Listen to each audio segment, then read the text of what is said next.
Senjata paling awal yang dibuat khusus dalam sejarah manusia berasal dari zaman perunggu. Pada masa praaksara, manusia menggunakan batu sebagai senjata utama untuk mempertahankan diri dari bahaya dan juga digunakan untuk berburu makanan. Barulah dalam ratusan tahun kemudian mulai ditemukan peralatan lainnya seperti logam, besi, dan lain sebagainya hingga bisa mencapai seperti sekarang. Senjata manusia telah berubah dari batu menjadi sebuah bom. Senjata-senjata itu jauh lebih mematikan dibanding dengan senjata yang dimiliki manusia pada masa terdahulu. Lalu senjata apa saja itu? Berikut adalah senjata paling mematikan dalam peradaban umat manusia. 1. Senapan mesin Maxim. Senapan Maxim dikembangkan sekitar tahun 1884. Senapan ini adalah senapan mesin berpendingin air yang dioperasikan dengan sabuk amunisi yang menembakkan lebih dari 500 peluru per menit pada jarak efektif lebih dari 2000 yard, 1830 meter. Maxim adalah penyokong yang vokal dan efektif untuk senjata dan tentara di seluruh Eropa mengadopsi beberapa versi Maxim di tahun sebelum Perang Dunia I. Versi senjata Maxim ada di mana-mana di front barat. Ketika dicocokkan dengan taktik infanteri yang sudah ketinggalan zaman, kekuatan membunuh mereka sangat mencengangkan.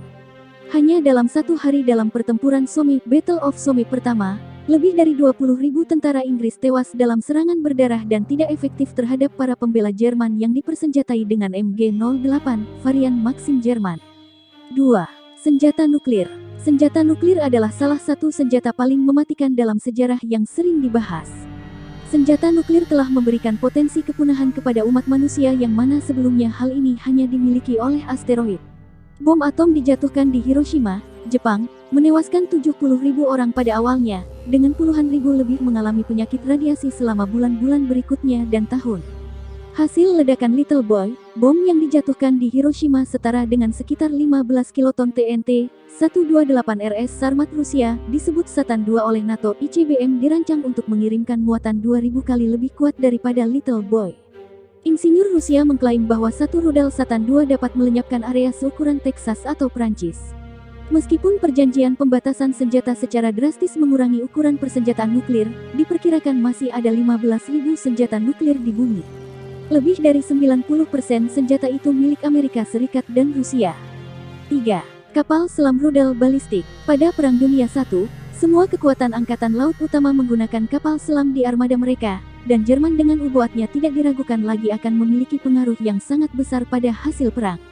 U-boat menenggelamkan lebih dari 10 juta ton pengiriman sekutu, dan praktik perang kapal selam Jerman yang tidak terbatas, terutama tenggelamnya kapal Inggris Lusitania, berkontribusi pada masuknya Amerika ke dalam perang. U-boat mengambil peran yang sama selama Perang Dunia II, ketika mereka hampir memutuskan jalur vital Inggris dengan Amerika Serikat. Sementara itu beberapa kapal selam modern dibangun untuk berfungsi dalam kapasitas anti kapal.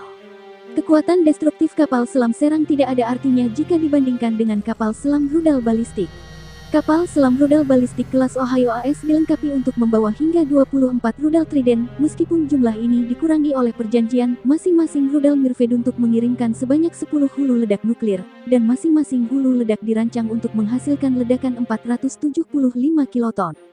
Kapal-kapal ini pada dasarnya adalah World War II in Aachen, yang mampu mengirimkan hampir 8.000 ledakan Hiroshima dari jarak hampir 1.400 mil atau 2.250 km. 4. Senjata biologis. Dalam sejarah konflik bersenjata, penyakit seringkali merenggut lebih banyak nyawa daripada pertempuran. Akan tetapi, dengan sengaja memasukkan agen infeksi ke medan perang adalah strategi yang meragukan, karena senjata biologis cenderung lebih berubah-ubah daripada senjata kimia. Virus dan bakteri tidak membeda-bedakan berdasarkan seragam, lambang, atau kesetiaan.